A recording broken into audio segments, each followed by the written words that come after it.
हा बोला. विधान परिषदेच्या पांडुरंगाच्या दर्शनाला त्यावर दर्शन घेतलं. खरं तर पांडुरंग म्हणजे पंढरपूर आणि महाराष्ट्राचं दैवत आहे, देशाचं दैवत आहे. आणि पांडुरंग म्हणजे गरिबाचा देव असं एकंदरीत समजलं. आणि आमचं दैवत खरं तर आम्ही मंदिरात देव पाहण्यापेक्षा शेतकऱ्यामध्ये दिव्यांगामध्ये देव पाहण्याची आमची विचार आहे. पहिले दर्शन आपण रायगडाला घेतलं, आता पांडुरंगाला घेतलं आणि तुळजाभवानी भवानीला जातो आहे. विनंती एकच आहे, प्रार्थना एकच आहे पांडुरंगाला का आमच्या सरकारला शेतकऱ्याप्रतीच्या भावना ज्या आहेत, खास करून मुख्यमंत्री साहेबांना अधिक कशा चांगल्या येईल. कारण येणारा काळ अधिक कठीण जाईल शेतकऱ्याची अशी अवस्था आहे. इथे जर तुम्ही पाहिलं सोलापुरात तर केळी असेल, पेरू असेल, द्राक्ष असणार, डाळिंब असणार, या सगळ्या गोष्टीवर अधिक लक्ष घालणं फार गरजेचं आहे. एका इकडे फळ उत्पादक शेतकरी वाढत असताना त्याच्या पाठीशी उभं कसं राहता येईल याचाही प्रयत्न सरकारनं केला पाहिजे. त्या भूमिकेत आम्ही ठाम राहणार आहोत. आत्ताच आम्हाला जिल्हा परिषद सदस्यांनी सगळी माहिती दिली. या सगळ्या संदर्भात लगेच एक फळ उत्पादक शेतकऱ्याची एक लहान परिषद घेता येईल काय हा विचार आम्ही करतो आहे. शिवसेनेचं शेतकऱ्याप्रती असणारं धोरण हे सुद्धा स्पष्ट करण्याची गरज आहे. 6 महिन्यात आम्ही प्रत्येक विभागावर महाराष्ट्रात तुम्हाला माहीत आहे का विभाग बदलला का पीक पद्धती बदलतं. तुम्ही जर कोकणात गेले तर तिथं आंबा आणि काजू मच्छी शेतकरी सापडतं. तिकडे नाशिकमध्ये कांदा उत्पादक शेतकरी असेल, द्राक्ष उत्पादक असेल, मकावाले असेल, विदर्भ आणि मराठवाड्यात कापूस, सोयाबीन, तूर असेल. विभाग वाईज सगळं बदलत राहतं. विभाग वाईज एक धोरण बसलं पाहिजे शेतकऱ्याचं. पहिले शिवसेनेनं धोरण केलं पाहिजे. शिवसेनेनं शेतकऱ्याप्रती आपलं धोरण स्पष्ट करणं फार गरजेचं आहे. आणि त्या धोरणावर खऱ्या अर्थानं सरकारला कसं घेऊन जाता येईल हा एक प्रामाणिक प्रयत्न आहे. मुख्यमंत्र्यांनी कर्जमाफी जाहीर केली, मात्र 4-5 महिने झाले आणखी त्यावरती काही कुठली प्रक्रिया सुरू झालेली नाही. आता महागाई वाढली, हे फार चुकीचं मत आहे तुमचं. काही प्रक्रिया सुरू झाली नाही हे फार चुकीचं आहे. मला सांगा, कालच्या कॅबिनेटमध्ये सगळं जे काही समितीनं प्रस्ताव ठेवलेला आहे त्याला मंजुरात दिली. काहीच झालं असं म्हणता ऐका ना. पैसे जमा झाले आहेत, 50,000 रुपये अनुदान कसं आहे तुम्हाला प्रत्यक्षामध्ये माफी झालेली नाही आणि शेतकऱ्याचा कांदा तर 50 रुपये 50 पैसे चालला. एकत्र दोन मुद्दे एकत्र करू नका. कर्जमाफी आपण आंदोलन केल्यामुळे सरकारला घोषणा करावं लागली याचं पहिले कौतुक झालं पाहिजे. लक्षात घ्या, प्रश्न विचारताना आपण हे सुद्धा भान ठेवा का आम्ही जर कदाचित आंदोलन केलं नसतं, राजूजी शेट्टी असेल, वामनराव चटप असेल, आम्ही असेल, नवले साहेब असेल, त्यामध्ये त्यावेळेस एकनाथजी शिंदे साहेबांना घेतलेला पुढाकार असेल, या सगळ्या गोष्टीमध्ये सरकार शब्द द्यायला तयार नव्हतंय, टाळत होतंय. त्या सरकारनं घोषणा केली का नाही केली? बजेटमधली घोषणा आतापर्यंत कुठं खाली गेली का? आणि आता कॅबिनेटला त्याला मंजुरातही दिलेली आहे. कॅबिनेटमध्ये कालच्या कॅबिनेट 2 दिवस अगोदरच्या कॅबिनेटमध्ये त्याला मंजुरात भेटली.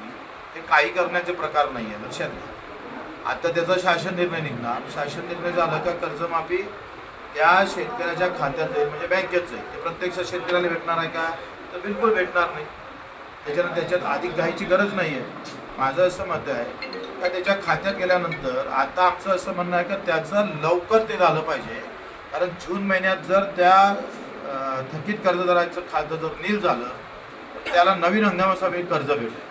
त्यासाठी जरूर आपण प्रयत्न करू. दुसरी गोष्ट, प्रोत्साहन निधी जो 50,000 आहे तो सुद्धा रेग्युलर कर्जदारांना भेटला पाहिजे. आम्ही तर हे म्हणतो होतं, आमचं म्हणणं अजूनही तसंच आहे का जे दुष्काळग्रस्त भाग होता, तर मागच्या वर्षात झालेला दुष्काळ म्हणजे या वर्षात हा प्रचंड ताकदीचा झालेला आहे. सगळं काही भुईसपाट केलेलं आहे. या वर्षातल्या लोकांना एक तर कर्जमाफी द्यायला पाहिजे होती, नाहीतर किमान 1 ते 1.5 लाख रुपये त्याला प्रोत्साहन निधी तरी दिला पाहिजे होता.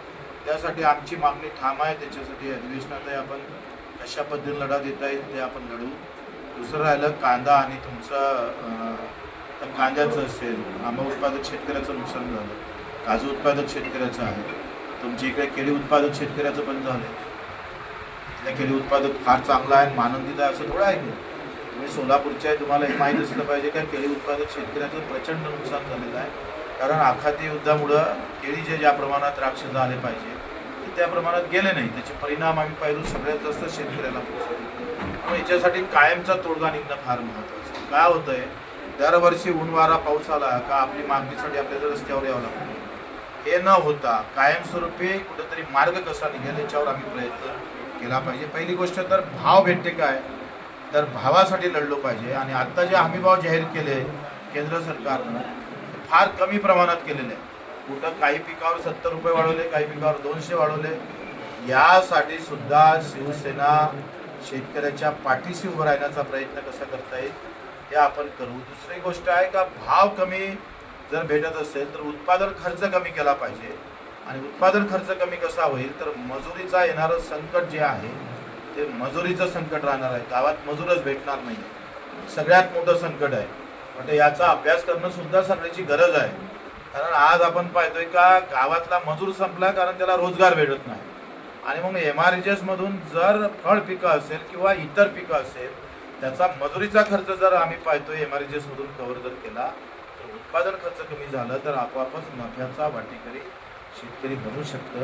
एकतर भाव नाहीतर उत्पादन खर्च कमी, यासाठी काम करणं गरजेचं आहे. भाऊ, तुम्ही सरकारमध्ये आहात आता, कारण आपण बघितलं असेल की आंबा उत्पादक शेतकरी असतील, काजू उत्पादक असेल, आंदोलन सुरू होतं. आंदोलन सुरू व्हायच्या आधीच ज्या दोन्ही नेत्यांना खरं तर चुकीचं आहे. मी सुद्धा पत्र दिलेलं आहे का अशा पद्धतीचं प्रशासन जर करत असेल, पोलीस जर अशी कारवाई करत असेल तर अशा लोकांवर अधिकाऱ्यावर कारवाई होणं गरजेचं आहे. आंदोलन करणं म्हणजे काही गुन्हा करत नाही कोणी. आणि आम्ही राजूजी शेट्टी आणि जानकर साहेबांसोबत सोबत आहोत. सुरुवातीला म्हणाला की शिवसेनेला आता शेतकरी तयार करण्याची गरज आहे.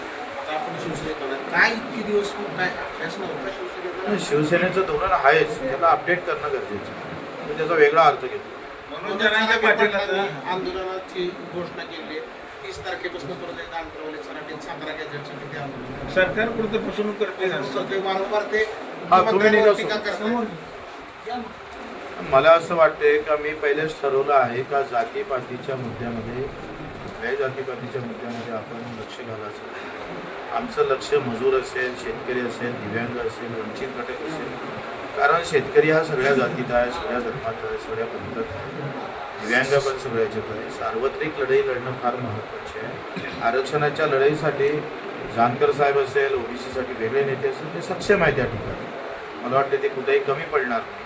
माझं असं मत आहे का माझ्यासारख्या कार्यकर्त्यांना एका जातीच्या पाठीशी उभं राहिल्यापेक्षा शेतकऱ्याच्या पाठीशी जर उभं राहिलं तर सगळ्या जातीसोबत उभं राहिल्यासारखं होईल.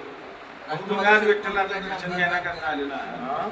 विठ्ठलाचं दर्शन घेण्याकरता आला. प्रत्येक कार्यकर्त्याला वाटतं की आपला नेता मुख्यमंत्री व्हावा. असं काय आपण एकनाथ शिंदेपर्यंत साकडं वगैरे घालणार? मला असं वाटतं का ते जे साकडं घालायचं काम आहे ते जनतेसोबत घालू. जनतेला आम्ही सांगू. आम्हाला असं वाटतं का मुख्य शिंदे साहेब जे रात्री 2 वाजता दरवाजा उघडतोय, सामान्य माणसाच्या प्रति असणाऱ्या भावना ज्या खऱ्या अर्थानं ज्या पद्धतीच्या आहेत तशा ताकदीचा मुख्यमंत्री व्हावा एक सगळ्यालाच वाटते. मला एकट्यालाच नाही वाटत. तुम्ही जर सर्वे केला तर सगळेजण तेच म्हणणार का पुन्हा मुख्यमंत्री शिंदे साहेब हवे. प्रयत्न सदावर्ते म्हणतात की एकनाथ शिंदेचे मनोज जरांगे पाटील हे कार्यकर्ते आहेत. त्यांच्या आंदोलनाचा उदय सामंतांमुळे एकनाथ शिंदेचे कार्यकर्ते असं थेट गुणरत्न सदावर्ते म्हणतात. काय मनोज जरांगे पाटील हे एकनाथ शिंदेचेच कार्यकर्ते आहेत. त्यांच्या आंदोलनाचा उदय सामंतांमुळे. तुम्ही माझं काय मत आहे, एखाद्या महात्मा गांधीजीला चौथर्गतला पूर्व शिव्या घालतो असे काही आपण 72 गावावर सांगतो. तर अशा लोकांचं पत्रकारांनी तरी कानावर घेतलं नाही पाहिजे. कोणाला किती महत्त्व दिलं पाहिजे याचं तुम्ही ठरवलं पाहिजे ना. तुम्ही एखादा तो बचुकले तर त्याचं तुम्ही त्यानं काय म्हटलं, तर पत्रकारांना आपलं स्टेटस कायम ठेवलं पाहिजे ना. कोणा काय म्हटलं. मला वाटते पत्रकारांनी याच्यात सुधारणा करावी. उत्तम जानकरांनी तुमच्या आता भेट झाली. राष्ट्रवादी शरद पवार गटाचे आमदार आहेत. काही सोलापूर जिल्ह्याचे आमदार तुमच्या शिवसेनेशिवाय संपर्कात आहेत. आमदार असं नाही तर तुम्हाला कसं सांगणार आम्ही. नाही, आता भेट झाली. समजा असं नाही तर तुम्हाला सांगणार कसं. भेट झाली का तुम्हाला दिसली ना. ठीक आहे. सोलापूर जिल्ह्यातल्या शेतकऱ्यांना 25चा पीक विमा मिळालेला नाही. 2025चा तरी काय कारण, टेक्निकल काय कारण सांगितलं. पंढरपूर पण तालुका मोठा आहे. कारण काय असेल ना? पंढरपूर सांगोला अरे पण कारण काय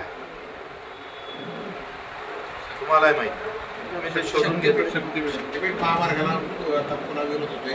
सोलापुरात अलाइनमेंट बदलली गेली. माढा माळशिरस बदलली गेली. रोहित पवार येऊन गेले. राष्ट्रवादीचे आमदार खासदार पूर्णपणे रस्त्यावर. माझं काय मत आहे, कुठलाही प्रकल्प घेताना आपला पुनर्वसन कायदा काय म्हणतोय, किमान 80% लोकांनी होकार दिला तेव्हा तो प्रकल्प केला पाहिजे असं कायदाच आहे. आता त्या कायद्यामध्ये बदल करून सरकारनं काही वेगळं करण्याची गरज नाही असं मला वाटतं. म्हणजे जे काही शेतकऱ्याचं किती नुकसान होणार, त्याची गरज काय, त्याचं पुनर्तपासणी करायला सरकारला काही हरकत नाही. ठीक आहे.